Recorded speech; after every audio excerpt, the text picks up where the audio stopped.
Muito bem. Nós vamos entrar no outro item que intitula-se Ter e Ser. Ter e ser.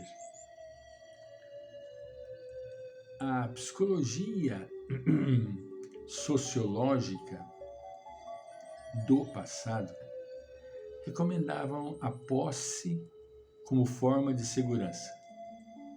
A felicidade era medida em razão dos haveres acumulados, e a tranquilidade se apresentava como sendo a falta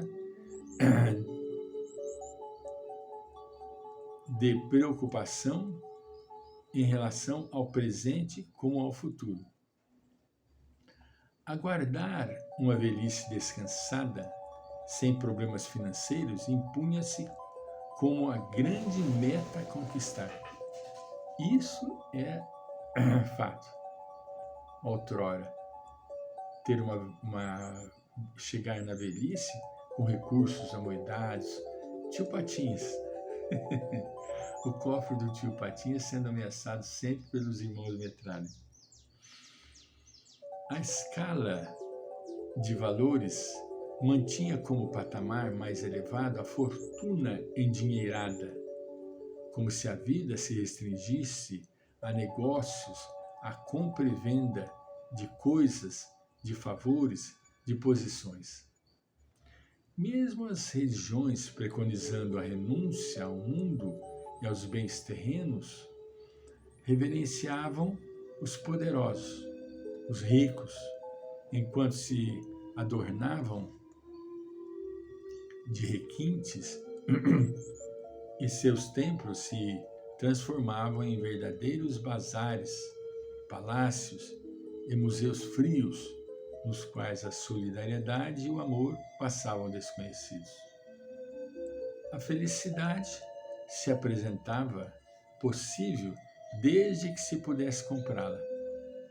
Todos os programas traziam como positivo prioritário o prestígio social, decorrente da posse financeira ou do poder político. Eu cresci em cima desse conceito, né? Cunhou-se o conceito irônico de que o dinheiro não dá felicidade, porém ajuda a consegui-la. Ninguém o contesta, no entanto, ele não é tudo.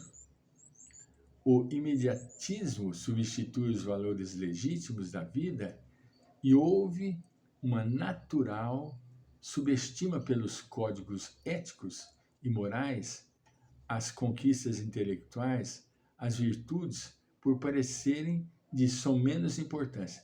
Infelizmente, imagina-se que é mais importante ter do que ser. Não se escogitava, então, averiguar se as pessoas poderosas e possuidoras de coisas eram realmente felizes, ou se apenas fingiam sê-lo. Não se indagava a respeito das reais ambições dos seres e o quanto dariam para despojar-se de tudo a fim de serem outrem ou fazerem o que lhes aprazia e não o que se lhes impunham. Embora os avanços da psicologia profunda, na atualidade, ainda permanecem alguns bolsões de imposição para que o homem tenha, sem a preocupação com o que ele seja. O prolongamento da idade infantil e mecanismos escapistas da personalidade faz que a existência permaneça como um jogo e os bens, como as pessoas, tornem-se brinquedos nas mãos dos que são possuidores. Os homens, entretanto, não são marionetes de fácil manipulação. Cada indivíduo tem as suas próprias aspirações e metas, não podendo ser movido pelo prazer insano ou com bons propósitos que sejam por outras pessoas. Esses atavismos, olha que interessante que ele coloca aqui, esses atavismos infantis, não absorvidos pela idade adulta, impedindo o amadurecimento psicológico, encarregado do discernimento, são igualmente responsáveis pela insegurança que leva o indivíduo a amontoar coisas e a cuidar do ego, em detrimento da sua identidade integral. Sem que se dê conta, desumaniza-se e passa à categoria de semideus, desvelando os caprichos infantis e irresponsáveis que se impõem, fazendo as frustrações, satisfazendo as suas frustrações. O amadurecimento psicológico equipa o homem de resistência contra os fatores negativos da existência.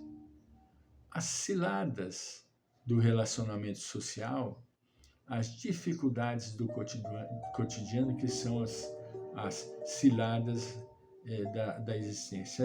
A vida são todas as ocorrências, agradáveis ou não, que trabalham pelo progresso, em cuja correnteza todos navegam na busca do ponto da realização. Importante, desse modo, é manter-se o equilíbrio entre ser e exteriorizar o que se é, sem conflito comportamental, eliminando os estados de tensão resultantes da insatisfação ou do comodismo, assim realizando-se interior e exteriormente. Nesta luta entre o ego artificial, arquetípico, ou o eu real, eterno e evolutivo, os conteúdos ético-morais da vida têm prevalência, devendo ser incorporados à conduta que os automatiza, não mais gerando áreas psicológicas resistentes à autorrealização e liberando-as para um estado de plenitude relativa, naturalmente, em razão da transitoriedade da existência física. É óbvio que, não fazendo a apologia da escassez ou da miséria na busca da realização pessoal, tampouco propomos o desdém à posse, levando a mente a ilhas onde se omisiam o despeito e a falsa autossuficiência. A posse é uma necessidade para atender objetivos próprios. Vamos entender que não são únicos nem exclusivos. Os recursos amoedados, o poder político ou social, são mecanismos de progresso, de satisfação, enquanto conduzidos pelo homem, qual locomotiva a movimentar os canos que se lhe submetem. Quando se inverte a situação, o iminente desastre está à vista.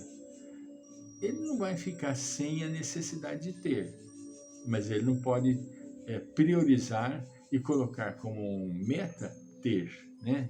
E sim ser. Os recursos são para o homem utilizá-los, ao invés deste se lhes tornar servil, arrastado pelos famanazes dos interesses subalternos que, de auxiliares da pessoa de destaque, passam à condição de controladores das circunstâncias, aprisionando nas suas hábeis manobras aquele que parece conduzi-las. A pessoa fica presa dentro do casulo da sua ignorância, tendo como meta a posse. Não é a posse que o envilece, ela faculta-lhe o desabrochar dos valores inatos à personalidade, e os recalques, os conflitos em predominância assomam, prevalecendo-lhe no comportamento. Eis aí a importância do amadurecimento psicológico. O indivíduo tem a necessidade de amadurecer, que lhe proporciona os meios de gerir os recursos sem lhes submeter aos impositivos. Gerir, ele vai gerenciar os seus recursos, mas ele não vai ser engolido pelos recursos materiais. Ele vai simplesmente gerir, né? Eis aí a importância do amadurecimento psicológico do indivíduo, que lhe proporciona os meios de gerir os recursos sem se lhes submeter aos impositivos. Quando se tem a sabedoria de administrar os valores de qualquer natureza a benefício da vida e da coletividade, não apenas se possui, sobretudo se é livre, nunca possuído pelas enganosas engrenagens dos metais preciosos, dos títulos de negociação, dos documentos de consagração e propriedade, todos, afinal, perecíveis, transitórios, que mudam de mão, são fáceis de perder-se, destruir-se, queimar-se. A integridade e a segurança defluem do que se é, jamais do que se tem. É importante nós guardarmos esse conceito. A integridade e a segurança defluem do que se é, jamais do que se tem. Voltaremos.